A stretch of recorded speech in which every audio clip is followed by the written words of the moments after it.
Hello guys, it's Eric with a film photography channel. Let's take a look at scanning your film via the wet mount or fluid mount method.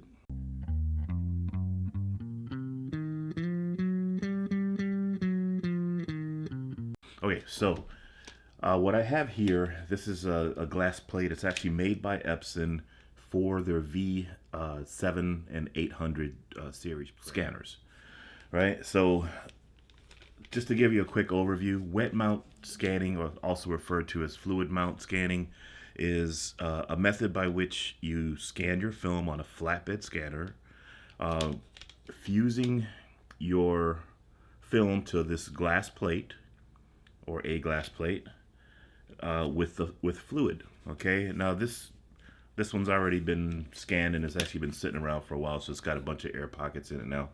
But in a nutshell, what happens is you lay some fluid down, after of course cleaning your glass and everything. You lay some fluid down on the glass, put the film on top, put more fluid on top of the film, and then put a layer of acetate on top of that. And what you end up with is what you see here: perfectly flat film frame that's all set and ready for scanning. I stayed away from fluid mount scanning because because of some misconceptions. I thought it was it would be really messy. I was worried that I would maybe damage my scanner. For some reason, I always thought that the fluid was like an oil. I never really, knew what it was, but I figured if it's oil, it's going to be messy. It never really goes away. Oil never really cleans up that well, and it would just be a big mess. And then I thought like the film would be ruined after scanning, none of which is true, okay? The fluid is not oil at all. It's a mineral spirit, which really comes down to a paint thinner is what it is. It actually says on the bottle, paint thinner. So it's not messy like I thought it was. The fluid is not an oil. It's a mineral spirit, which goes away once this is all taken apart. Once you remove the acetate there and you expose the film and so forth, the film is gonna dry off very quickly. I mean, it's wet right now, but and I could just leave it on here for now, or what I'll do sometimes is just lay it on its side. Just let the film kind of stand on its side, and it dries off in no time. So, and there's no big mess. Like there's no mess left on the glass. It cleans off very quickly. You just have to, of course, clean smudges off of there. So why do fluid mount scanning? First off, it's good for larger format films. These are 6x9 negatives, and sometimes what you'll get with these big format films is like they'll never lay perfectly flat. Some emulsions are curlier than others. This is Ektar. Ektar is famous for laying perfectly flat, as is Portra and some other. There are some emulsions that are curly, and these bigger frames never really quite lay perfectly flat. So it's good to be able to get like that nice perfectly flat scan from your scanner. Whereas the fluid eliminates the appearance of these pits and scratches. And when I say pits, I'm talking about microscopic, pits that you might see in the film. But the reason that you see them, they're more prevalent in regular scanning, is because a lot of times it's just the light that reflects off of like the corner of the pit or whatever. Where with the fluid mount process, the pits are literally filled in with the fluid. With this fluid mount process, you're going to find that the tonality is increased in a big way.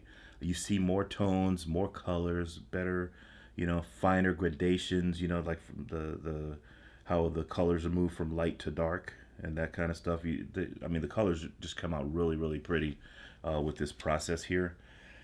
But what you don't get additional sharpness. You'd be forgiven if you think that, well, it's laying perfectly flat, so I'm going to get a sharper image. Yes and no. It'll be sharper if the film is curly. Now, I've literally had these 6x9 negatives show up like, out of focus in the corners or on the edge of the film, in focus in the middle, just because the frames are so big. So in the case of a big frame like a 4x5 or even like an 8x10 or even this little 6x9, yes, the film lays flatter, so you potentially can have a sharper scan. But if the If the film frame is laying flat anyway, it won't be any sharper using this process. I found also that there's much less noise, like in shadow areas, when I look at my scans, and I'm going to show you some of my scans, of course. But yeah, it really, really smooths out some of like the darker shadow areas. So I really do like how that comes out. And colors in general are just like smoothed out. Film isn't really about pixel peeping, but if you really pixel peep, which I never do with film, so I was kind of surprised to see what I saw. But yeah, if you really pixel peep in there, you're going to see some surprising results, like the shadows in some of my just the regular scans, like just on the holder, show a good amount of noise.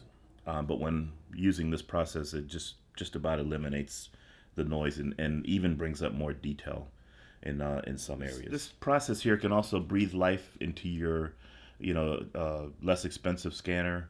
Like if you've got like a V550 from Epson, a V600 from Epson, they're fine scanners, but you might see a little more detail, and all the stuff that I just talked about from those less expensive scanners, which kind of makes it a nice investment. You can buy like $150 scanner and get really, really good scans, surprisingly good scans from it.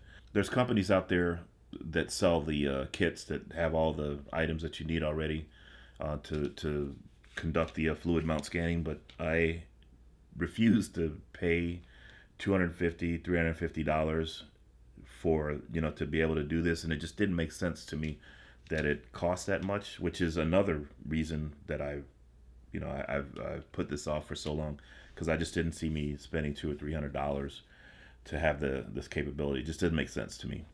And after doing a little research, I found out that it didn't make sense for good reason, because you don't have to pay that much to be able to fluid mount scan your negative. So let's take a look at the supplies that I use to accomplish the fluid mount scanning that absolutely work for me, and we'll go over those now.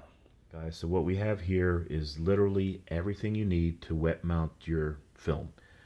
The first off here we have the odorless paint thinner, also called mineral spirits. It is flammable, just keep that in mind. Definitely don't need a bottle this big. This is just the smallest bottle I could find. This is the bottle that you use to distribute it. You just screw this little top on there, and you see how little I actually use. Each film strip will take probably 10 or 20 drops, so this bottle will last quite a while. This little bottle here costs $6. Up next, the ROR, or residual oil remover. This is glass cleaner. Smells exactly like Windex. That's all I'll say about that. But it's used to clean the plate here, the glass on the mounting plate. It costs $7.55. The Kimtech wipes are just completely dust-free wipes. This little pack costs $5.82. They come in multiple box packs. I just bought a single box because I wasn't sure if it would serve the purpose, but next time I purchase, I'll probably get like a 4-pack, a 5-pack, or something like that. The graphics Mylar, or they call it Duralar, which means it is probably not actual Mylar, costs $7.71. This is working perfectly for me. It lays nice and flat once the fluid is applied, and zero problems there. It's doing exactly what I need for it to do. This roller here, this is called a Speedball soft roller, and you'll see some rated soft, hard, what have you. Just make sure it's a little squishy. It's not soft like a sponge, but it's not hard where if you tap it on the glass, it's going to break the glass. So you want some kind of softness. Definitely doesn't have to be this wide. It can be as wide as the film strip. That works just fine as well. This is just the one I happen to get. And last up is the Epson wet mount scanning accessory. It's a 2-piece item here. As you can see, it's got the glass part there, which is where you actually fuse the film using the fluid, and the tray that you set it on is just simply used to help you line up the film. Okay, it costs $55. I could not find it any cheaper than that, but it's by far the biggest ticket item for everything that I've shown you here. If you get an Aztec kit that literally has the same scanning holder, and similar supplies, it'll be $234. Okay, Aztec wants $55, I think it is, just for the fluid alone, which I paid $12 for here. So suffice it to say that you do not have to spend that type of money to do wet mount film scanning. All right, so let's go ahead and put all this stuff to use.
Okay, so here are the film strips that we had mounted up and ready to go.